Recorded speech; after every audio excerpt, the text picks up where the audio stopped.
Boa noite, sejam todos bem-vindos a mais uma edição do programa Comissão Política. Para quem nos acompanha através da TV Cabo, estamos em direto neste sábado, onde uma vez mais iremos fazer aqui uma análise daquilo que tem sido o evento da semana, que tem a ver com as manifestações convocadas pelo candidato presidencial do partido Podemos, Venâncio Mondlane, que na última quinta-feira teve lugar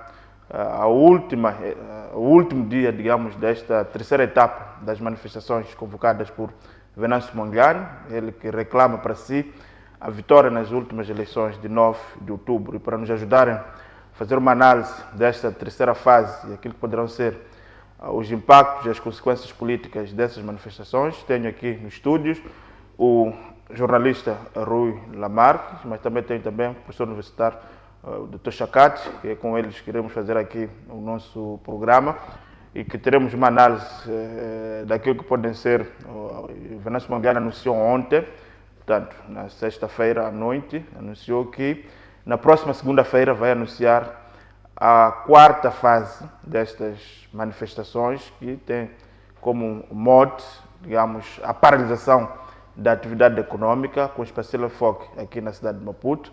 Começo por ser Rui.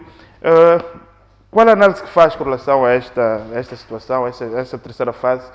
E havia muita expectativa com relação àquilo que seria o tal dia 7, que seria a tal marcha sobre a capital. Qual a avaliação que faz com relação a isso? A marcha atingiu os seus objetivos ou nem por isso?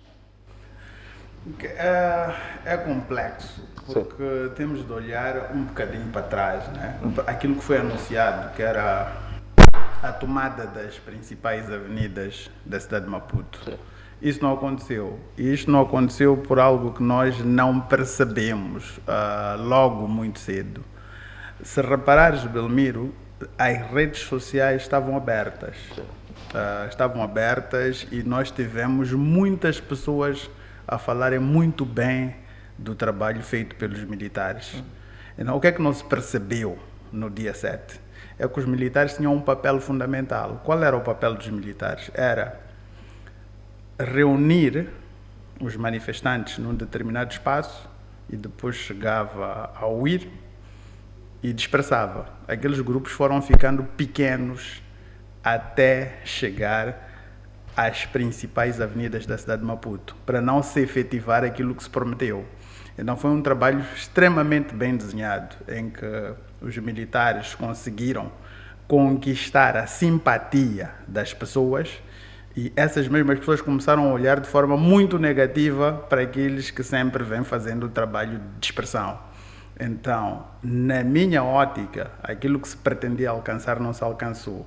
Mas isto não significa que o desencanto das pessoas morreu. Exato.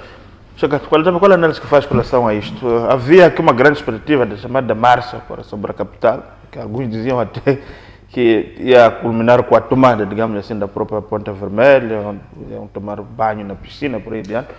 Mas isso não aconteceu. Podemos, por não ter acontecido esta tomada, digamos assim, da Ponta Vermelha, dizer que este movimento fracassou no dia 7? Olha, permita-me primeiro saudar aos telespectadores da televisão MBC, ao colega Lamarques e meu caro Belmiro. Olha, é preciso analisar esse movimento como um movimento que tem vários objetivos. E tomando em conta este aspecto, podemos considerar que alguns objetivos foram alcançados, outros não. Podemos olhar para os objetivos alcançados no sentido de que há uma mensagem clara, de que há um descontentamento generalizado por parte de vários segmentos da sociedade moçambicana. O fato de vários jovens terem saído de diferentes pontos das zonas suburbanas para virem se concentrar na cidade demonstra claramente que os jovens estão, de facto, o tal desencanto que falava o colega Lamarques, praticamente nessa situação de desencanto, portanto, pelo governo atual. Agora, o objetivo das manifestações também é difícil de compreender, porque nunca conseguimos alcançar, de facto, o que Venâncio pretendia. Quando ele diz que quer colorir as avenidas da cidade de Maputo, em algum momento diz que pretende tomar, portanto, os órgãos de soberania, incluindo, portanto, dá a entender que pretende tomar até a Ponta Vermelha, pretende tomar a presidência da República. E isto é estranho, porque não há uma clareza de como é que isso efetiva-se na prática, não é? Agora, há um outro elemento interessante, é que esses discursos todos conseguiram mobilizar, não é, as forças de segurança ao nível mais alto, que é tirar os militares de diferentes pontos onde se encontravam para vir se concentrar, portanto, na cidade de Maputo, que é uma percepção de que havia um perigo, portanto. Os órgãos de soberania estavam ameaçados. O poder, portanto, legalmente estabelecido também estava ameaçado. Então, quando vê os militares, não é, a circularem com os blindados que têm em toda a cidade de Maputo, é que estamos num cenário completamente militarizado, um Estado profundamente militarizado. Então, há aqui um objetivo que foi alcançado também de criar alguma intimidação para as próprias autoridades governamentais. Agora, como eu dizia, é vago. Nenhum manifestante sabia efetivamente o que vinha fazer na cidade de Maputo. No dia 7. Não se percebia muito bem se vinham reivindicar os resultados. Iam nadar na piscina. Assim. Não havia clareza em relação a isso. Exatamente. Se vinham reivindicar os resultados, se vinham fazer manifestação por conta dos raptos, quer dizer, contra os raptos e sequestros, contra, como ele dizia, balas reais, balas de gás lacrimogéneo. Então, esta toda a confusão, não é? Que o próprio líder que transmite nas suas lives, que um dia diz uma coisa, outro dia diz outra coisa, acaba criando confusão para os próprios... Ou são várias causas que ele está representando. Exatamente. Então, me parece que é difícil, Belmiro, chegar-se a uma conclusão se os objetivos foram efetivamente alcançados ou não. Porque a gente questiona, o objetivo era efetivamente remover o poder estabelecido, ou o objetivo era apenas demonstrar através dessas manifestações o descontentamento, ou o objetivo era simplesmente, vamos lá, é difícil. E o outro aspecto, meu caro, Venâncio dizia que há muitos moçambicanos a marcharem para Maputo. Outros já virem de Tanzânia, outros já virem, iam fazer 7 dias a sair de Nampula para Maputo a pé, e no fim não vemos nada disto, não é? Então, olhando para esses detalhes todos, porque a causa não é muito bem definida dessas manifestações, é difícil nós afirmarmos se os objetivos foram alcançados ou não. Mas eu concordo plenamente, mais uma vez, com o que disse o colega Lamarques, que isso não retira o fato de que há vários segmentos da sociedade moçambicana que estão profundamente descontentes, e isto demonstrou, isso está claro. Rui, eu volto assim. A questão é verdade que, conforme dizia, não houve a chamada tomada da capital, esse é um fato. Mas aquelas pessoas todas que o Venâncio consegue mobilizar, aquelas pessoas estão a reivindicar a questão das eleições, ou a reivindicação vai para além do processo eleitoral em si? Belmiro, há um outro aspecto que precisamos olhar. Este é um país informal. A maior parte das pessoas estão na informalidade. E há uns que estão ainda à margem dessa informalidade. O que é que isto significa para mim? É muito fácil, diante de um cenário de descontentamento generalizado, mobilizar a informalidade. Aqui nós estamos diante de uma luta entre a informalidade e a formalidade. Todos aqueles que não têm emprego, todos aqueles que não têm meios de sobreviver, perceberam que podem parar a vida daqueles que têm meios para sobreviver. Então há esta luta. E nunca vai se remover, por uma razão muito simples, porque continuam com dificuldades essas pessoas. Quando faltam coisas, aquelas pessoas que não têm nada e não têm nada a perder, vão acordar todos os dias para reivindicar seja o que for. E da agora em diante, não vai importar o motivo. Há de sempre acontecer uma marcha, porque a informalidade, aquela que se sente excluída de todas as coisas, percebeu que quando ela se organiza, ainda que não seja uma organização plena, ela consegue colocar em causa todos aqueles que têm meios de subsistência. Então é nessa luta que nós estamos. É mais do que Venâncio. É por conta de um sistema que reproduziu pobreza e mais pobreza ao longo do tempo. E isto agravou-se nos últimos 10 anos, por fatores externos, mas também por conta de muitos fatores internos. Essa é que é a grande problemática. As pessoas não têm comida. E se elas não têm comida, elas estão dispostas a ir para a rua, estão dispostas... Porque até quando estão na rua, alguns encontram a possibilidade de voltar para casa com alguma coisa. Através dos saques? não só através... Vamos lá, Belmiro, são 100 jovens. 100 jovens querem vir até a cidade de Maputo de forma organizada. Naqueles 100 jovens que querem vir à cidade de Maputo de forma organizada, hão de aparecer 10 que hão de ver uma loja fechada. E vão dizer, esta é a nossa única oportunidade de comer frango. Tu lembras que se falou de derivados aqui? Não é a única oportunidade de comer os tais derivados de frango. E é ali onde as pessoas vão encontrar essa oportunidade. Então, é muito por conta disso. Outros nem sequer... e esta coisa de dizer-se assim, que se diz de forma muito subliminar, vamos tomar banho na piscina da Presidência da República, é uma mensagem que chama essas pessoas, né? Então, minha imagens, por exemplo, no Bangladesh, vimos, as pessoas tomaram banho no Palácio do Governo. Então, talvez seja a única oportunidade de uma pessoa entrar numa piscina. Então, as pessoas mobilizam-se por essas coisas, mas para mim é mais do que uma questão política, não é uma questão de disputa pelo poder, é uma questão de falta de recursos para todos. Mas acha que o Venâncio Mondlane, por que o Venâncio é o único que consegue capitalizar esse disputante? Acha que um Lutero Simango, um Yusuf Mamad, fazendo as mesmas lives, pode ter a mesma adesão popular? Agora é tarde. Por que é Venâncio? Porque Venâncio estruturou-se para fazer isso.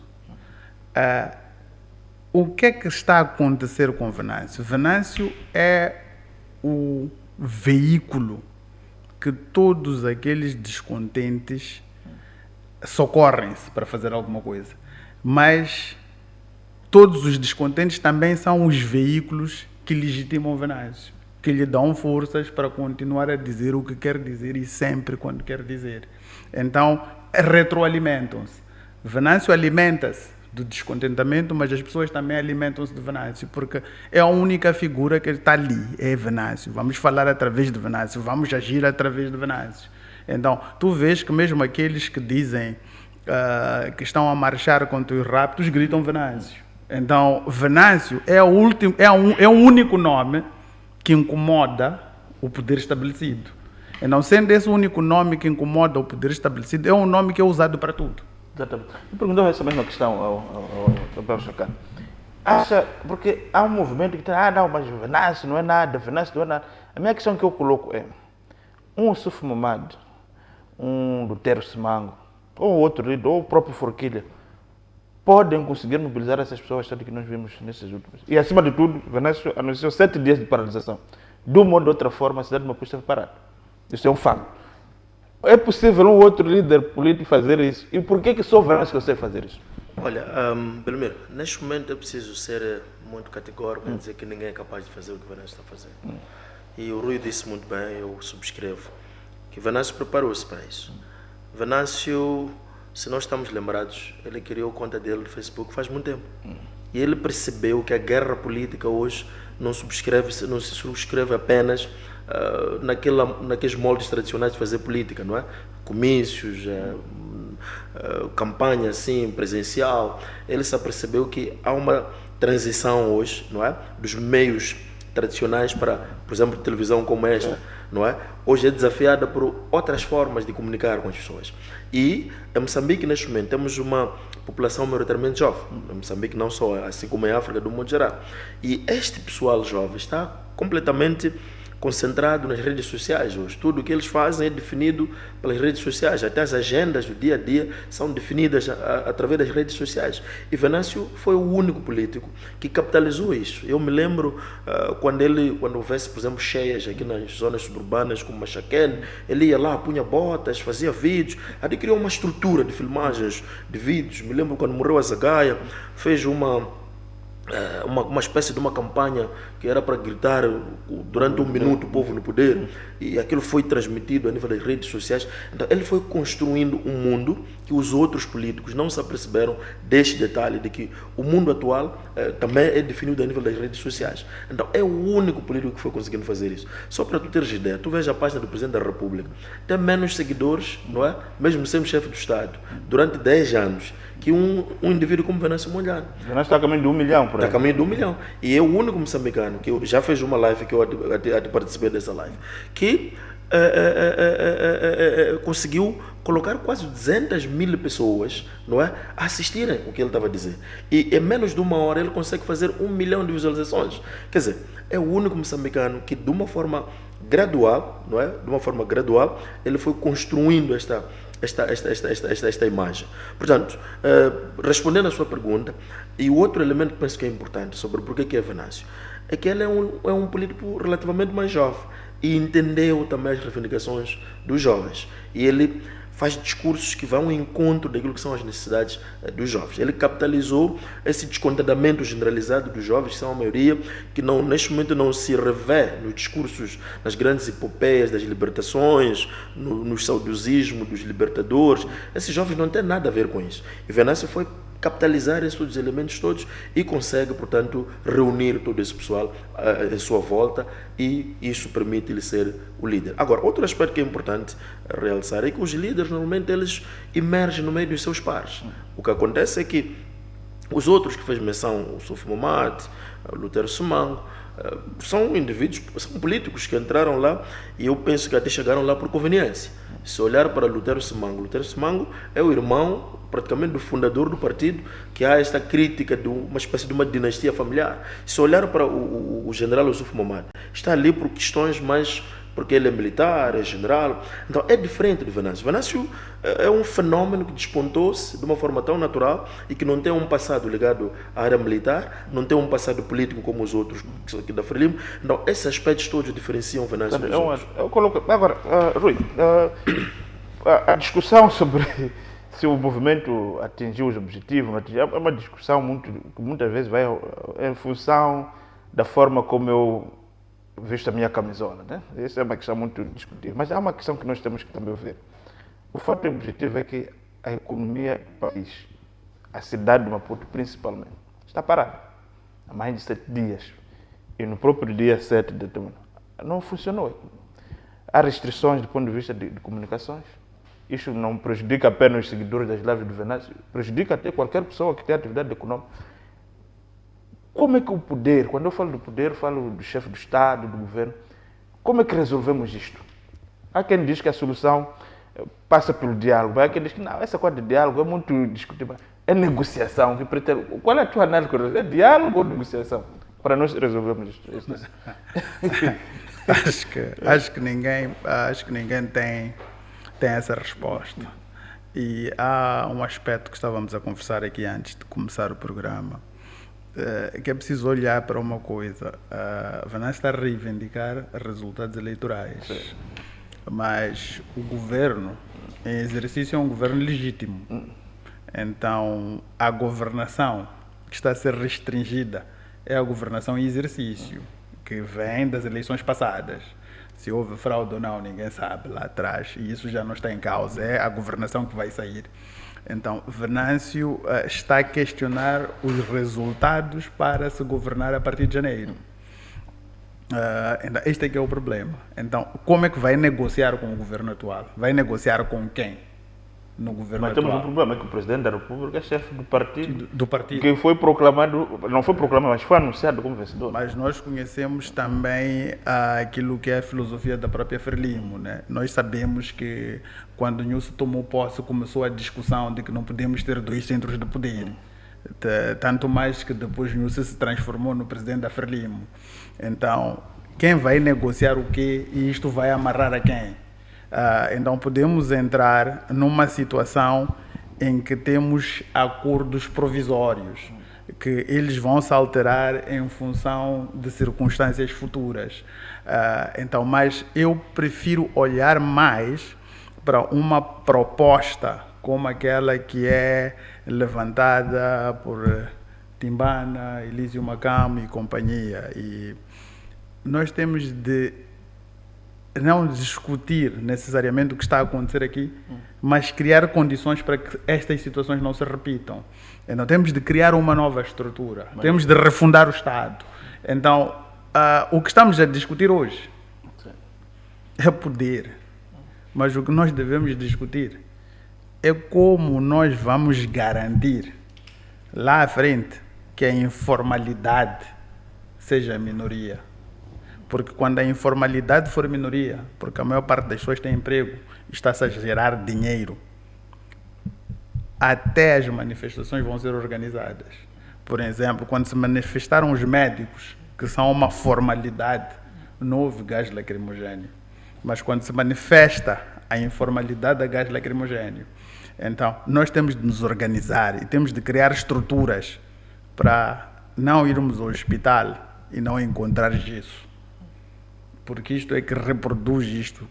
Depois temos eleições, depois temos discussões, então não há de ser agora, ou não há de ser com estes atores que nós vamos resolver os problemas para lá. Então temos de refletir sobre o estado que queremos. Como é que nós chegamos até lá? Porque eu percebi a questão da reflexão que o Timbana e outros, a própria AEMO e outros estratos se colocam. Mas a questão é, até janeiro, como é que nós chegamos? Porque isto está parado. Como é que nós fazemos isto? Como é que o que é que temos de fazer? Porque hoje em dia não é a formalidade, por exemplo, tem os seus salários garantidos, o Estado vai se endividar. Até um ponto. Exatamente. Mas temos 2 meses aqui. O setor privado, as pessoas que dependem do dia a dia para gerar renda, com essas restrições, com esses ficarem cá, como é que nós chegamos até lá? A minha questão é essa hoje. A discussão futura me interessa, mas a minha questão é como é que eu chego em janeiro, por exemplo. Essa, Belmiro, é aquela pergunta que se diz, é a pergunta do $1 milhão. E, esta é uma resposta que nós devemos dar como sociedade, mas neste momento há atores relevantes. Esses é que devem começar a responder essas coisas. Nós não vamos ter uma resposta absoluta, mas isso chega-se com diálogo. Diálogo ou negociação? Porque também é uma discussão. Se é diálogo ou negociação. Sim. Mas vão negociar o quê? Vão dialogar o quê? Então é isso que tem de dialogar para saber o que é que vão negociar. E dessa negociação, repara numa coisa. Venâncio agora está preso dentro de uma narrativa. Venâncio não pode voltar atrás. Venâncio tem de continuar a ir de encontro àquilo que ele diz que vai acontecer. Sob o risco de, em algum momento, Venâncio ser encarado pelas pessoas como um traidor. Então está preso dentro de tudo aquilo que ele disse, está preso dentro de tudo aquilo que ele definiu. Então, vai dialogar o quê? Vai negociar o quê? Ele já fala, vamos negociar, acho que são 3 milhões de casas para os jovens, vamos negociar um fundo de $500 milhões para o setor privado. Já diz algumas coisas, isso é possível? Não sei. É isso que vai parar. Então, ele quer negociar isso ou quer o poder? Então, ele já tem de responder. Eu coloco também a mesma questão. Na segunda parte, nós vamos discutir as propostas que estão a ser colocadas pela sociedade civil. Mas a minha questão é, até janeiro, há uma narrativa, por exemplo, dentro da Frelimo, de que tudo bem, nós aceitamos dialogar, mas vamos aguardar o Conselho Constitucional, validar os resultados, que vão provavelmente confirmar Daniel Chapo e a Frelimo como os vencedores das eleições, formar o governo, para que haja um diálogo. Mas já outras falam, não podemos esperar até lá. O Venâncio Monguiar diz que não tem essas propostas, por exemplo, econômicas, mas essas propostas podem ser feitas por um governo legítimo. A minha questão é que como é que a economia, a vida das pessoas aguentam até o dia, por exemplo, que o Conselho Constitucional vai validar os seus resultados. Como é que nós gerimos isto? 2 coisas, primeiro, que eu queria aqui trazer na minha colocação. O primeiro aspecto é que eu sempre defendi que o governo tudo devia ter feito para evitar que essas manifestações tivessem lugar. Esse é o ponto que eu defendi. Do meu ponto de vista, há coisas que nós não podemos experimentar. Temos que evitar que elas aconteçam. Depois de termos experimentado a paralisação do dia 21, não é? Depois tivemos de 24 e 25. Penso que eram indicadores suficientes para nós percebermos, o Estado sobretudo, não é? Perceber que não poderia se continuar a extremar posições para deixar que 7 dias, portanto, iniciassem. Eu não concordo muito com a abordagem de que quem deve negociar ou dialogar tenha que ser quem foi eleito deste processo, neste caso, segundo a Comissão Nacional de Eleições, é o Daniel Chapo.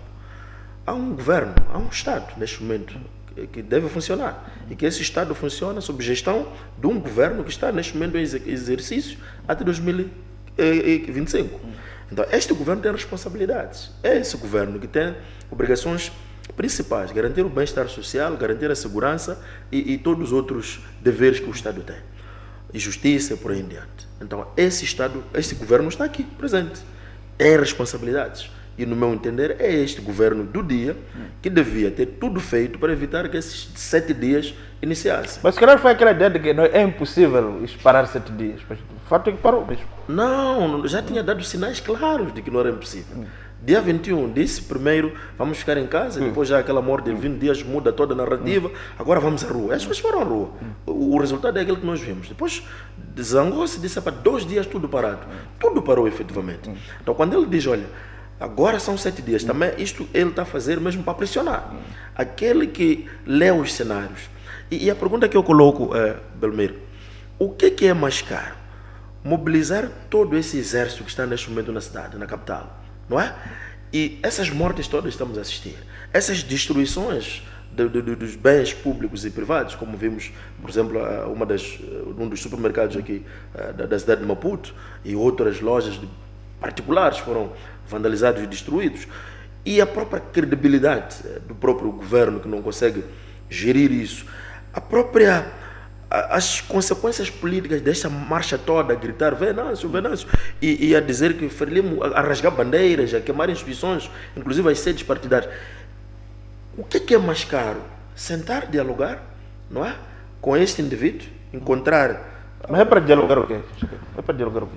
Olha, na sua opinião, o que é que o governo deve fazer? Tem que dialogar com o Venâncio, mas quais são os pressupostos desse diálogo? É uma pergunta interessante. E o governo, por acaso, tem estado a ter-se neste argumento de que não tem nada para dialogar.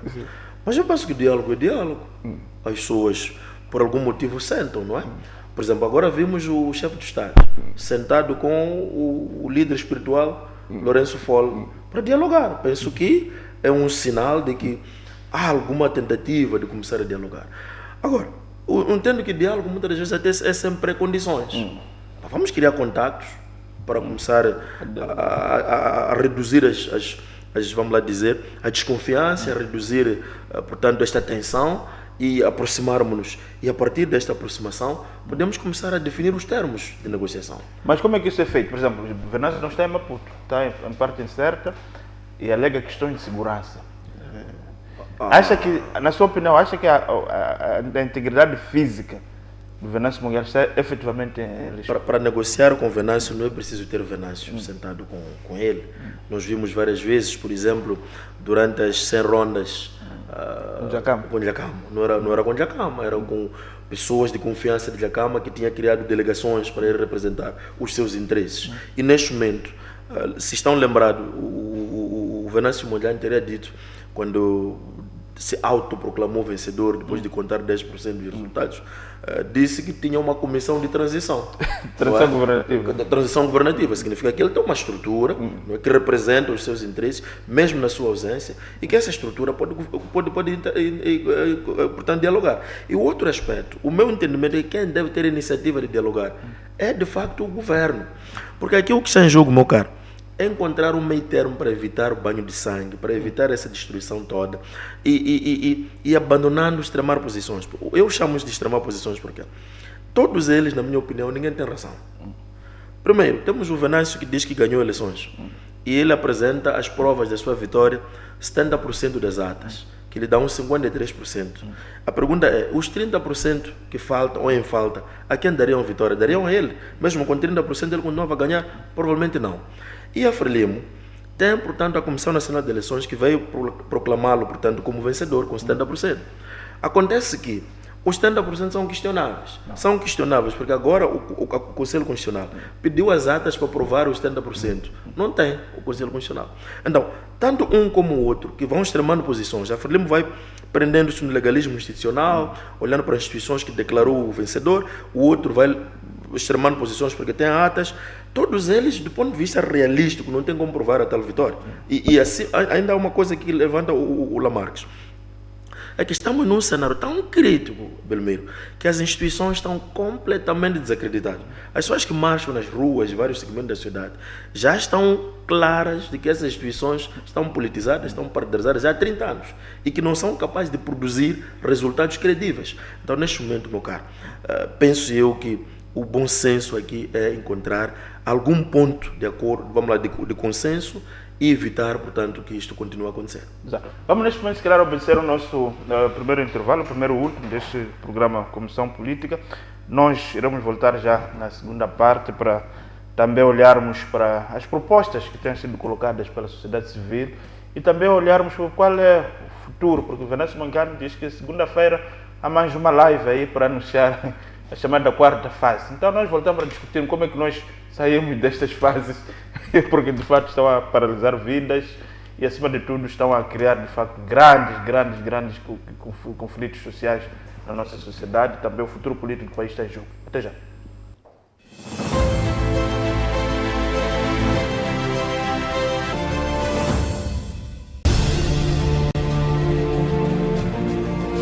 Neste programa, o caro telespectador vai poder acompanhar discussões sobre um dos motores do desenvolvimento econômico moderno, o mercado de capitais.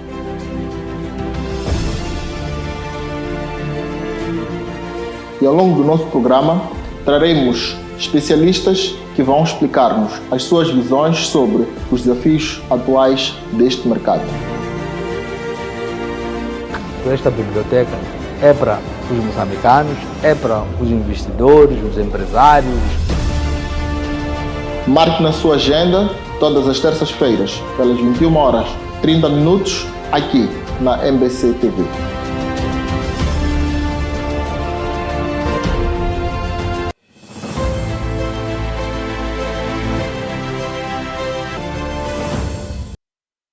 Boa noite, estamos de volta para a segunda parte do programa Comissão Política.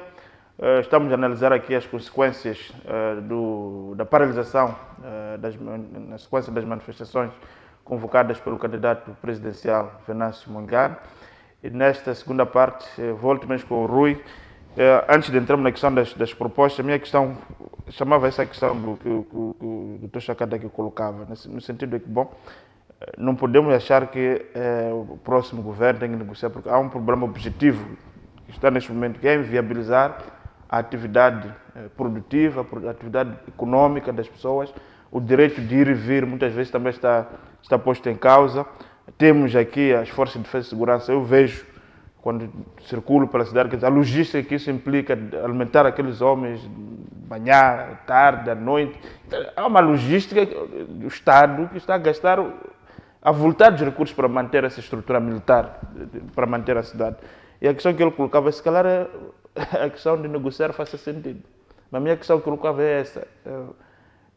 Antes de avançar para as propostas estruturais que o Venâncio coloca, alguém dizia-me ontem, ligado também à governação, o grande problema também é que o Venâncio Mondlane não parece ser um ator de confiança, no sentido de que qualquer proposta de negociação provavelmente pode cair nas lives. Partilha dessa ideia de que também o Venâncio não transmite uma confiança de ser um ator sério para com ele negociar. Pode cair nas lives. Faz uma proposta, ele já dá. Meu povo, estou aí, eu quero falar com você, estão a me prometer isto. Não, mas pode ser, pode cair nas lives no sentido de prestar contas ao povo, né? Para o povo opinar, porque assim, Venâncio está preso a todo aquele público que ele levou para lá, a todo o público que ele levou para se manifestar. Então, negociar com Venâncio há de ser sempre uma negociação aberta. E isso tem implicações, mas concordo e comecei a refletir quando o Chakate falava que faz sentido que a negociação tem de ser agora.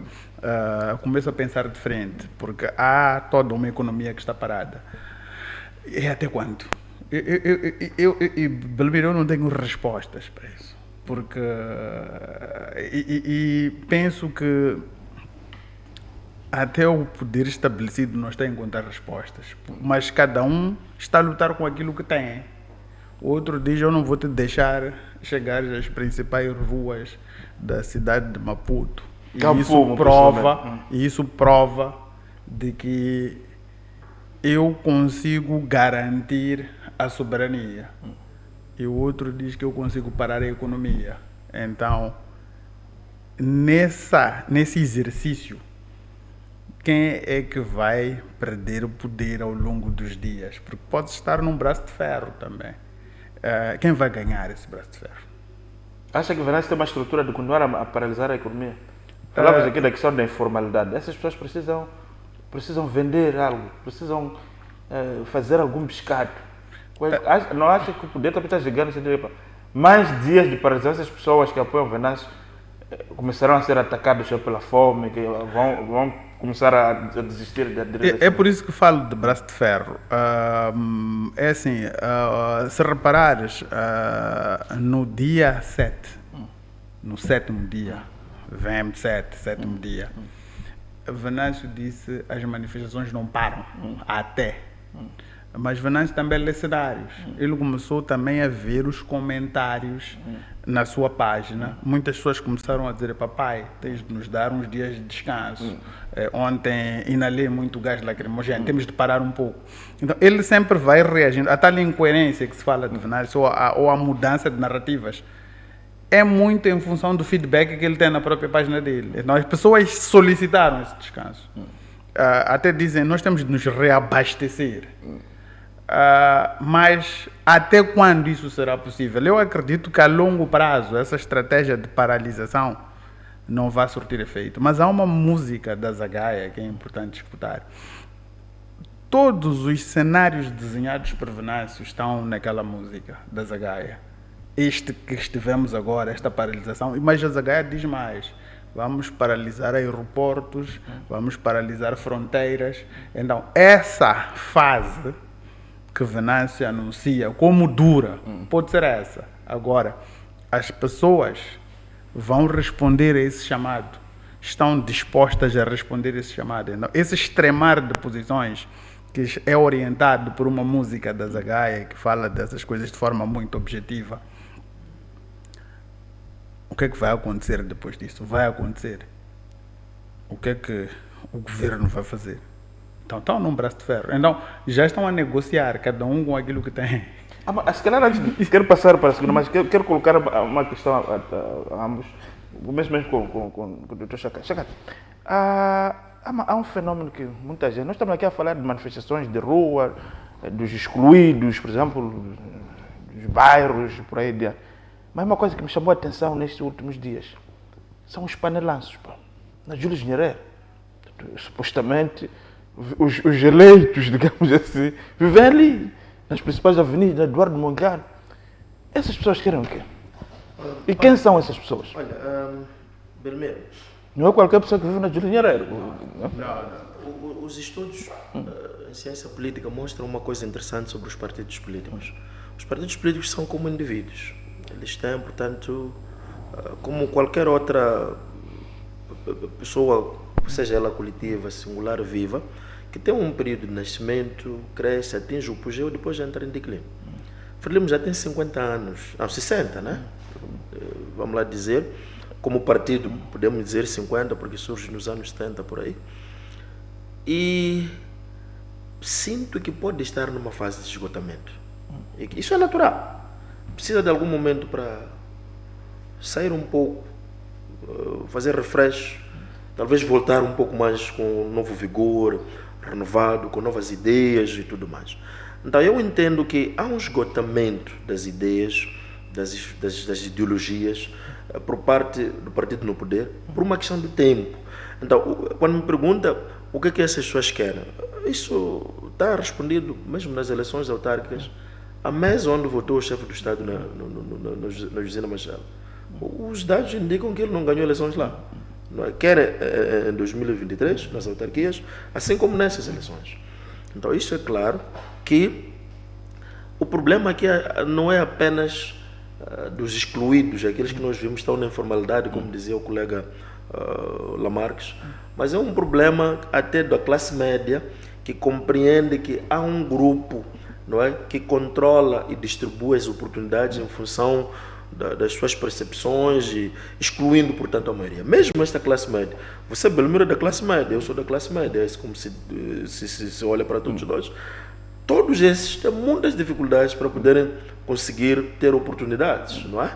estou a falar de fazer negócios, estou a falar do mundo do empreendedorismo, que todo esse sistema exclui não só aqueles que nós vemos no dia a dia, que não estão no sistema formal, mas exclui também aqueles que estão no sistema formal, não é? Que não estão diretamente ligados, portanto, aos que decidem, portanto, ao poder político. Este é um elemento. O outro elemento é uma percepção de que esta coisa de partidarização do Estado pode as pessoas não dizerem porque têm receios, mas incomoda. Que você está numa instituição pública, por exemplo, alguém vem e lhe pergunta sobre o seu cartão. Essas pessoas são funcionários do Estado, estão no Estado, estão nos ministérios, que vivem isso no dia a dia. Afinal de contas, eu sou moçambicano e a consciência das pessoas vai crescendo. A consciência política, a percepção dos processos vai crescendo, as pessoas vão tornando-se cada vez mais exigentes. E acham que não faz sentido que eu, sendo um funcionário do Estado, seja lá do que nível, até seja chefe, para eu ascender para um cargo, eu tenho que ter alguma ligação partidária. Não, eu sou moçambicano, como qualquer outro indivíduo que é moçambicano, que não precisa dessas ligações políticas, precisa demonstrar competência. Então, esses indivíduos todos dos panelanços fazem essas questões todas. Estamos a falar da Júlio Nyerere, Chacate. Claramente. Ali na Júlio Nyerere, aparentemente estamos a falar de Júlio Nyerere, da Kim Il-sung, estamos a falar da do Eduardo triunfo, Montalvo, saíram os jovens sim, ali para marchar. Ali vivem os eleitos, ali vivem pessoas que têm as oportunidades. Não é tão linear. frente aqui da Júlio Nyerere, nós está abaixo de 16, 20 milhões. Quer dizer, essas pessoas também estão a reclamar oportunidades. Primeiro, as pessoas neste país fazem a vida de várias formas. Nem todo mundo que está na Júlio Nyerere, está no triunfo, está ligado ao poder político. São empresários, e que esses empresários, já tive Venâncio agora, usa isso como um elemento, portanto, para instigar, portanto, esta zanga toda. Porque são esses empresários, são raptados. E ninguém consegue responder quem são os raptores, já há mais de 10 anos. São esses empresários que controlam a economia, portanto, desse país, que vivem nessas zonas que o Belmiro está a fazer menção. E esses indivíduos vivem de várias formas e encontram barreiras também quando querem penetrar o sistema. Eles também querem estar em grandes negócios lá do petróleo, querem ser acionistas da HCB, querem estar em grandes negócios ligados, portanto, que são tidos como um negócio da elite. Então, a elite agora é uma elite muito pequena. Então, esses que estão na Júlio Nyerere, eles simplesmente conseguiram penetrar, como eu disse, por várias formas, porque trabalham nas ONGs, porque trabalham, mas também sentem que estão, de alguma forma, excluídos, não ao nível daquele excluído que não tem nada a perder. Então, é esta loja que nós temos que estar aqui. Não, mas coloco assim também, porque as manifestações, para além desse componente das marchas, dos excluídos que tentam vir à cidade com o objetivo, outros de ir à piscina, eu fiquei impressionado com a questão da Júlio Nyerere, das zonas tidas como de elite, onde supostamente vivem os eleitos, os partes do sistema, se queremos usar a palavra corriqueira que anda por aí. Então, estão a fazer 19, a partir das 19, são panelaços, toda noite. O que querem essas pessoas? E quem são essas pessoas? Há uma consciência de exclusão, como o Chacate estava a dizer aqui. Eu vi um comentário de Sete Cruzes. Sete Cruzes é um produtor musical, né? Na live do Venâncio, em que ele diz: na próxima manifestação eu vou ficar no meu bairro. Vou ficar no meu bairro porque percebi que as pessoas da town, como diz ali, ficam a bater panelas e a olhar da varanda, enquanto nós inalamos gás lacrimogéneo aqui embaixo.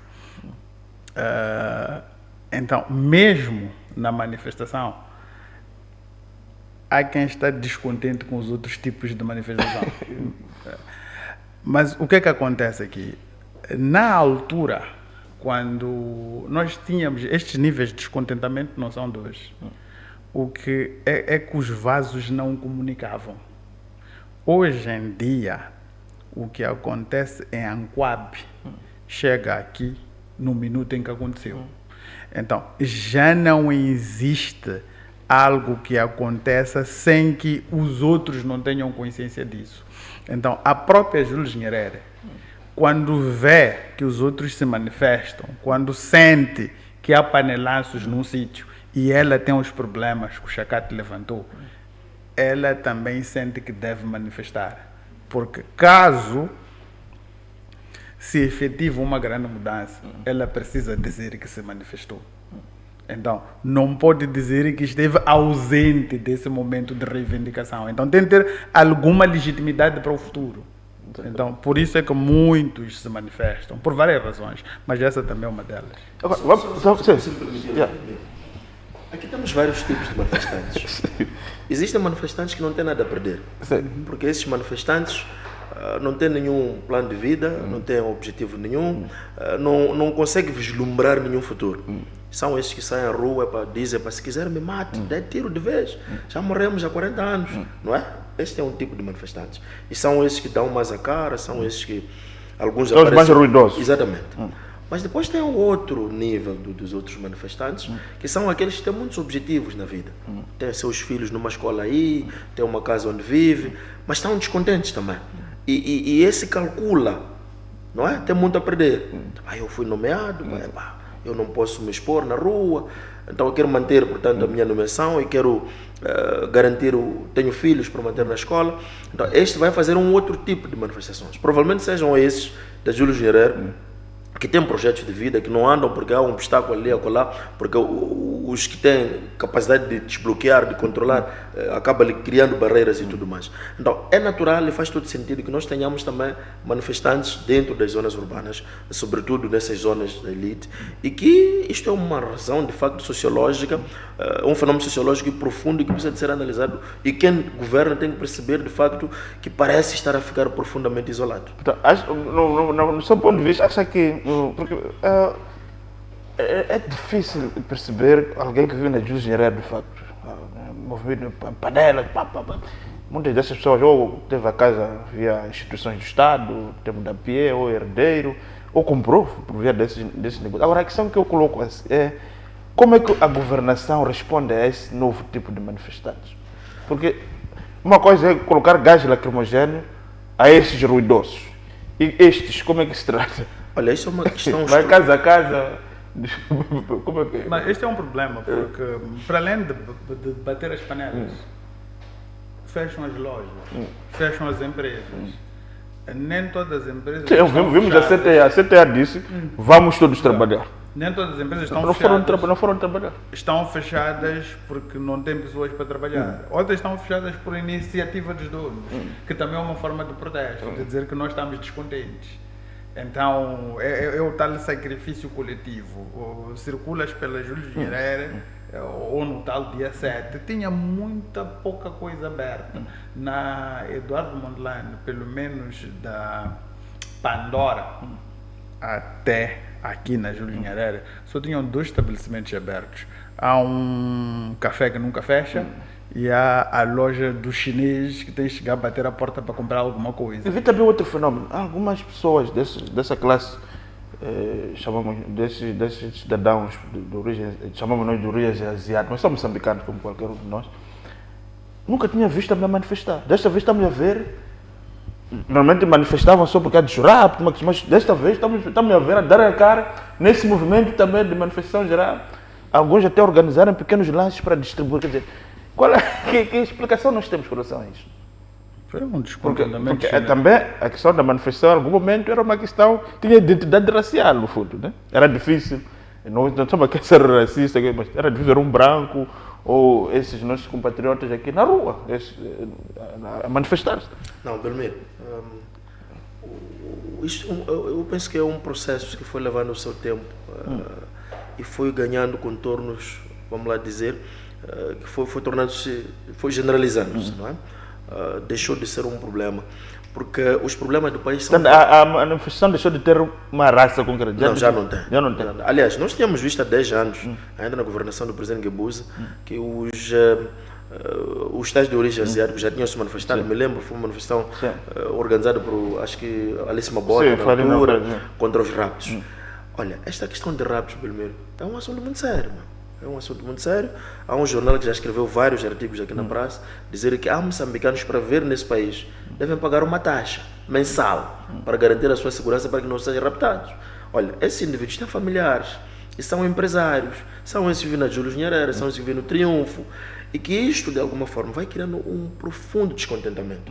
E como eu dizia antes, que esses indivíduos estão no mundo do negócio, sabem que para você fazer negócio, se não agrada o fulano de X, não agrada o partido, quando chega aquele tempo de campanha, tem que estar naqueles encontros todos para poder contribuir para que a campanha aconteça. Se não conseguir fazer isso, isso vai ser conotado no futuro.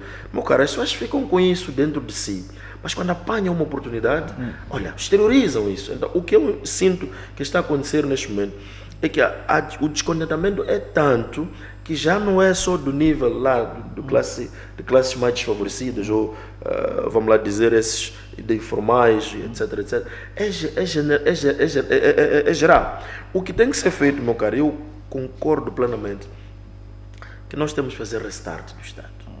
Fazer restart do Estado significa temos que construir um Estado para todos, em que eu, como alguém que vive na Júlio Nyerere, eu sinto que não é preciso agradar o Beltrano ou Cicrano para eu poder se ingrar na vida. Eu tenho que ser bom no que faço, tenho que ter oportunidades facas para todos. O Estado tem que ser de alguém que é da Renamo, é do MDM, é da Frelimo. Esta coisa de que eu tenho que estar ligado a algum partido, tenho que estar ligado ao sistema, há alguém que tem oportunidades na mão dele ou no bolso, ele é que pega, distribui para quem quer. Meu cara, isso cria descontentamentos. Então, vamos agora, porque lá estamos por mais de 10 minutos, creio que é isso do nosso programa. Vamos tentar discutir aqui também as propostas. Quero para além da questão das manifestações, essas manifestações, digamos, acabaram também despoletando um sentido de cidadania que não era visto. Muitas vezes grupos profissionais têm estado a se organizar para propor ideias de como é que nós podemos sair desse nosso problema político sério que o país está envolvido. Uma dessas classes foram os artistas, a EMO, muitas vezes vista como repositório, digamos assim, da velha Frelimo revolucionária. E apareceram esta semana a dizerem que propõem um governo de transição inclusivo. Como é que olha para essa? Estamos a falar da EMO, não estamos a falar de uma organização, digamos, rebelde. Estamos a falar da EMO, com a história que a EMO carrega e das pessoas que fazem parte dela. Que análise faz com relação a essa questão? São de Júlio Nyerere. É? São de Júlio Nyerere. Não, Marcos. Depois analisamos também a proposta do Timbane e outros. Bem, tenho de voltar um bocadinho para aquilo que falavas antes. Para a comunidade, os cidadãos de origem asiática, há um fenómeno que está a acontecer agora, que é até o fenómeno dos cancelamentos e companhia, força as pessoas a tomarem posições. Sim. Então, é importante explicar isso, porque, por exemplo, se nós estivermos aqui, algum grupo não se identifica com nós, sim, vai agora publicar, vai dizer, fulano tal vive na casa X, tem que ser visitado. Então, até os empresários que são raptados, houve um texto que circulou nas redes sociais a dizer que vocês não se manifestam, mas são raptados, nós estamos na rua. E eles responderam, a dizer que nós somos solidários, até fechamos as lojas em função do chamamento. Então, muitos posicionamentos que estão a surgir agora, surgem por conta da obrigação de se posicionar. E a obrigação de se posicionar agora separa, distingue. Nós e os outros, nós e os outros. Então, já não há neutralidade, já não há uma observação objetiva. Então, nós já estamos num contexto em que eu começo a olhar para as ciências políticas como religião. Então, há muitos crédulos de algumas facções que obrigam a tomar posição. Então, a EMO levou muito tempo para reagir também. E houve discussões internas, né, por conta da sua gênese, como vens falando, e reagiu.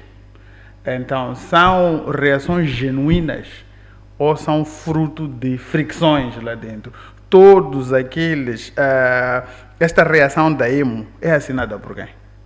É assinada por todos. Então, há muitas fricções dentro dessas organizações. Eu prefiro olhar com muito mais simpatia para aquilo que Elísio Macam, Timbane, estão a fazer. Mas eles também não apresentam uma ideia concreta. Quer dizer, o manifesto, eu estive a ler o manifesto, não consegui vislumbrar ali uma ideia concreta do que se pretende. Qual é a sua opinião? Não, mas dizem bem, tornar Moçambique um lugar seguro para a cidadania. Mas como é que isso é feito? Porque eles não propõem, falam de uma conferência, que teria uma conferência. Mas isso no fundo Ele não explica como é que se faz isso. Tornar Moçambique um lugar seguro para o exercício da cidadania. Como é que isso é feito? Como é feito? É preciso ser discutido, porque Moçambique já não é um lugar seguro há muito tempo para o exercício da cidadania. Por exemplo, se você tiver uma posição aqui que é contrária ao posicionamento da maioria dominante, vai começar a receber mensagens que você mudou, você está vendido. Então, isso nós fomos construindo desde... Lembras do termo sopeiros? Então, vamos fazendo várias coisas dessas que vão limitando o exercício da nossa opinião. Então, mas para nós desenvolvermos realmente como Estado, temos de aceitar a diferença. Então, é isso que eles propõem. Então, mas é preciso discutir. Como é que isso há de ser feito? Então, isso há de ser feito se discutirmos todos.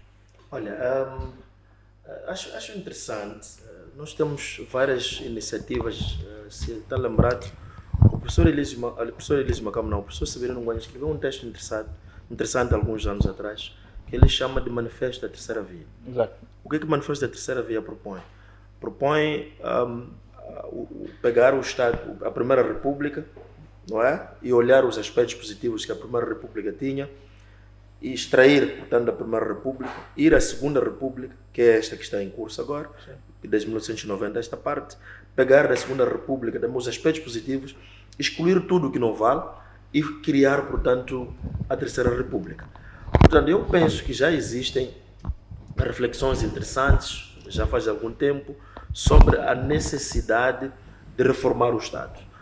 Uma coisa é certa, de facto, o Estado que nós temos agora não é um Estado, digamos, que agrada a todos. É preciso uma reforma profunda. Precisamos de olhar para o Estado como há percepções de que foi capturado por algum grupo muito pequeno. E este sentimento todo acaba criando essa revolta generalizada. E o entendimento que eu tenho é que, de facto, estes todos os grupos estão a aparecer. A pergunta de Belmiro é como é que isso se efetiva. Olha, é muito prematuro. O importante é que o debate deve começar. E todo mundo deve perceber que o estado das coisas atualmente não está bom. E nós temos que mudar esse estado das coisas. O outro aspecto interessante é que nós estamos a fazer esses todos segmentos da sociedade que estão a aparecer por conta da crise que se vive. E o processo de tomada de decisão em momento de crise é sempre complexo, porque tem a questão do timing, tem a questão de vários elementos que pressionam. Então, isso não se pode responder cabalmente agora. O que é que podemos fazer? O que é importante é que, de facto, todos nós precisamos de refletir. Todas as forças vivas da sociedade precisam de refletir sobre a necessidade de reforma profunda do Estado, das instituições. Por exemplo, uma coisa que eu tenho estado a discutir, eu escrevi um texto agora intitulado Venâncio como produto das disfuncionalidades das instituições. Porque nós estamos aqui a discutir Venâncio como um problema, mas Venâncio, as próprias instituições que nós temos é que produziu Venâncio, produziu a Força de Acama, produziu a polícia que reprime, portanto, os manifestantes. E tudo isso resulta das instituições que nós chamamos das instituições que administram os processos eleitorais. E se nós continuarmos com essas instituições, Belmiro, eu lhe asseguro, não é possível produzir outras eleições diferentes dessas.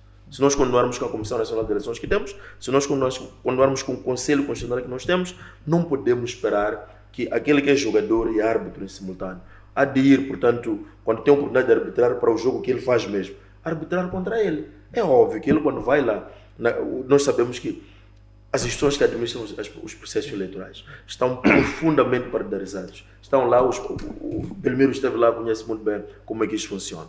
Então, os partidos estão lá representados para defender os interesses partidários em primeiro plano, não para responder os interesses do país, não para responder os interesses da nação. Nós temos que mudar essa coisa. E outra coisa, Belmiro, o contexto em que criou-se a Comissão Nacional de Eleições, o Conselho Constitucional, justificava que tivéssemos esse modelo. Mas o contexto mudou, já passam 30 anos, já não temos, agora está claro que não temos um modelo político bipolarizado. Já tem outros atores. Então que se mude isso, para o país, portanto, ganhar uma outra forma de ser. Uma questão que eu queria colocar, estamos aqui a falar de propósito, mas, por exemplo, tirando a Comissão Política desta semana, a Comissão Política do Partido Frelimo desta semana, a posicionar, a reiterar que ganhou as eleições, espera que o Conselho Constitucional resolva uma questão sobre resolver, mas não é a questão que eu queria ver. O Partido Frelimo é um partido, queiramos nós ou não, é um partido do Estado.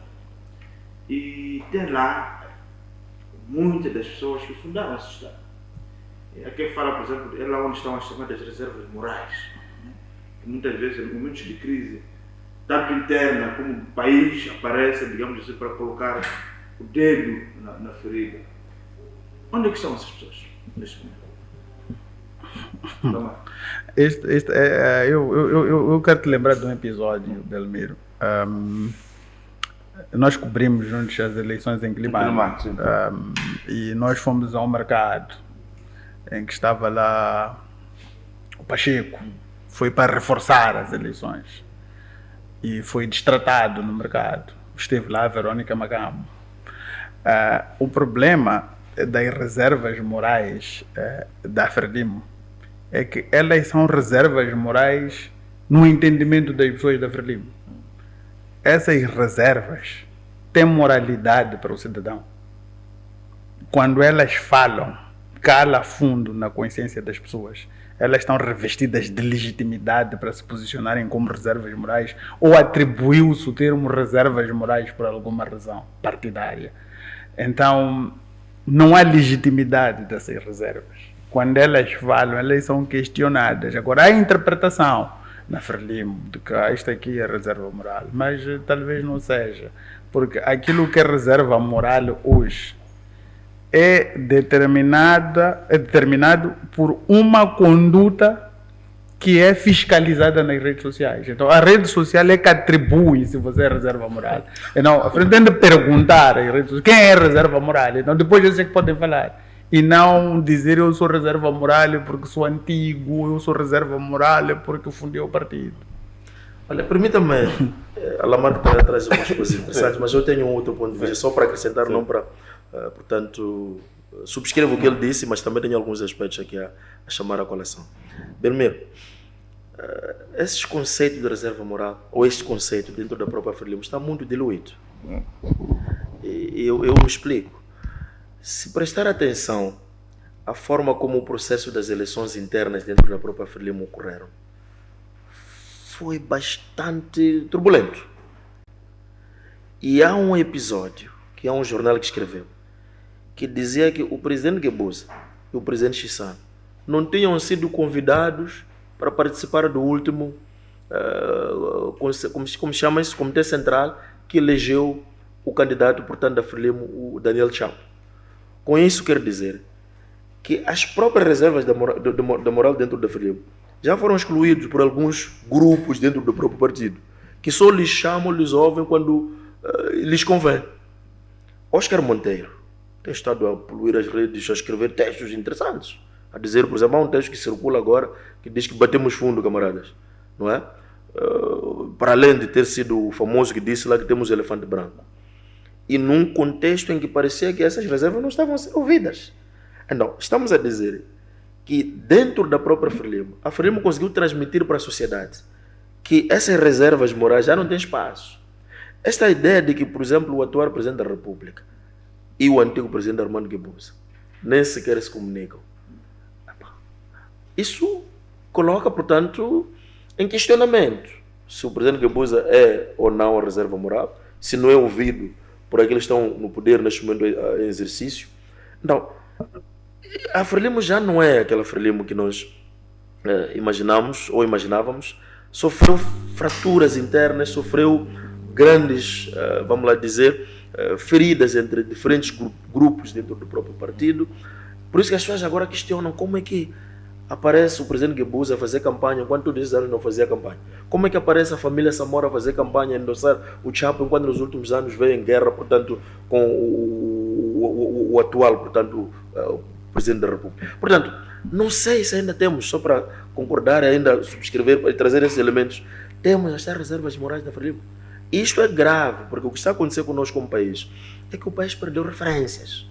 Já não temos referência, estamos em crise profunda de referência. A própria Frelimo, dentro dela a Frelimo, perdeu referências, as referências foram praticamente ignoradas. A nível da sociedade, a sociedade olha para os políticos como aqueles que estão ligados a negócios X, dívidas ocultas, aquilo, mas aquilo. Então não há referências, meu caro. Por isso que é urgente, de facto, fazer uma reforma profunda, fazer uma reflexão coletiva como um Estado. Uma pesquisa para saber o que é reserva moral. Só um exemplo, só para terminar. Eu, ao conduzir uma vez com a minha filha, as bombas passa a publicidade da Petromoc, tem um dístico da Lourdes Mutola. A filha perguntou-me quem é. E eu comecei a refletir. Lourdes Mutola é uma referência, aquilo que se fala de referência. Se uma criança que vai à escola não sabe quem é Lourdes Mutola, a culpa é nossa. Então nós matamos as referências, matamos as reservas. Não existem referências aqui de nenhum aspecto. Se calhar só para fecharmos mesmo, vou colocar essa questão a ambos. Para quem nos assiste neste momento, estamos a passar este programa num sábado, na TV Cabo, mas também quem nos assiste, provavelmente nas redes sociais, estamos a passar num domingo, também na repetição na própria TV Cabo. E a minha questão que eu coloco é, amanhã, quem vive na cidade de Maputo, amanhã é dia 10, é mais um dia de ócio, vai se trabalhar. Mas quem está fora da cidade de Maputo vai trabalhar, obviamente. E o Venâncio Mondlane anunciou para amanhã o anúncio da quarta fase. Qual a análise que faz nessa questão? Não, eu penso que o anúncio da quarta fase é no dia 11. Dia 11. Dia 11. Amanhã é dia 10. Então amanhã vai estar tudo calmo. Então no dia 11 é que vamos saber quando é que vai começar a quarta fase. Vai começar no dia 12. Mas eu acredito, como eu disse aqui, tendo-se olhar para a música da Zagaia. A música da Zagaia explica esta tendência. Então antevejo que o Venâncio vai anunciar no dia 11 é a paralisação das fronteiras. Isso ele nunca disse, mas vai no dia 11 chegar a esse nível de que tudo tem de parar. Mas, Rui, essa não é a questão que eu coloco também. Há pessoas que querem levar essa questão das manifestações para o lado jurídico da coisa. Eu vi, por exemplo, o Rodrigo Rocha falava já introduzia questões jurídicas. Eu vi também o próprio Derso Alfazema também. A questão que eu coloco é, esse assunto do Venâncio Mondlane é uma questão política ou já pode ser encarada como uma questão de segurança nacional? De quem quer, de facto, subverter a ordem constitucional? A questão do Venâncio sempre vai ser política. E eu aqui tenho de voltar para ti. Nas discussões que tínhamos no passado, quando Djakama paralisou a ENU, a questão do Djakama naquela altura nunca foi uma questão jurídica, sempre foi uma questão política. E este problema de Venâncio vai se resolver de forma política, independentemente de qualquer coisa que venha a acontecer. Então, ele não incorre o risco de ser acusado, por exemplo, de crimes de traição à pátria, ou tentativa de subversão à ordem constitucional? Quando se for acusado, também será na tentativa de colocar mais critérios para uma negociação ou diálogo, mas o final vai ser sempre político. Coloca bem uma questão para fechar. Há quem acha que neste momento essas paralisações, da forma que são anunciadas, por exemplo, estava aqui a chamar a atenção na marca, seguindo o roteiro da música do Azaghai, vamos já a paralisar as fronteiras, os aeroportos, sem embargo de se fará temos que marchar de novo para a capital. Né? Minha questão é, já não estamos, esse assunto já não está a atingir patamares também já que temos que abrir também a Constituição, o Código Penal. Qual é a tua análise? É uma questão jurídica ou política apenas? Só dizer que o que Lamarca acabou de dizer, Venâncio já ensinou que chegaria um momento de facto. Eu agora estou a lembrar, não sabia que isso inspirava-se na música da Zagaia, mas já disse que me lembro uma das lives, acho que não é esta última, mas a anterior a esta última, que o momento mais crítico que nós chegaríamos de facto era fechar fronteiras aéreas, fronteiras, portanto, terrestres, que o país, e isso seria muito mais agressivo. Agora, tu me perguntas que se isso não tem, portanto, não é uma questão jurídica, é claramente jurídica, porque aqui há muitos direitos, por exemplo, de vários outros segmentos da sociedade que estão a ser colocados em causa. Fizeste muito bem a menção de que as pessoas têm direito de ir e vir, é direito de circulação. Que este direito está praticamente, vamos lá dizer, colocado em causa. Porque o Venâncio está zangado, não é só Venâncio, vários outros segmentos da sociedade estão zangados. Então, aqueles que gostariam de ir ao hospital, gostariam de fazer uma viagem para a província, não podem fazer porque mesmo querendo e tendo esse direito, porque há outros direitos de se manifestar que estão a sobrepor aos direitos de vários outros moçambicanos. Direito de fazer negócio, direitos econômicos, liberdades econômicas. Está tudo isso, portanto, entrelaçado e está colocado em causa por conta deste direito. Não tem, na minha opinião, dimensão jurídica. E não haja dúvidas que neste momento deve existir vários processos atrás do Venâncio, que é a dimensão jurídica. Mas eu concordo com o Lamarck que isso não se resolve juridicamente. Já vimos que o Dhlakama teve várias, como é que chama isso? Amnistias. Teve amnistia. Vai haver uma amnistia. Não haja dúvidas. Houve amnistia quando terminou a guerra, houve amnistia quando ele foi, portanto, à Serra de Gorongosa, para ele sair foi amnistiado. O que eu acredito que poderá acontecer, se Venâncio conseguir levar à frente esta guerra, conseguir manter a mobilização e tal, não teremos outra hipótese a não ser amnistiar. Aliás, Venâncio pode não ter mais outra forma de voltar ao país a não ser por meio de uma amnistia.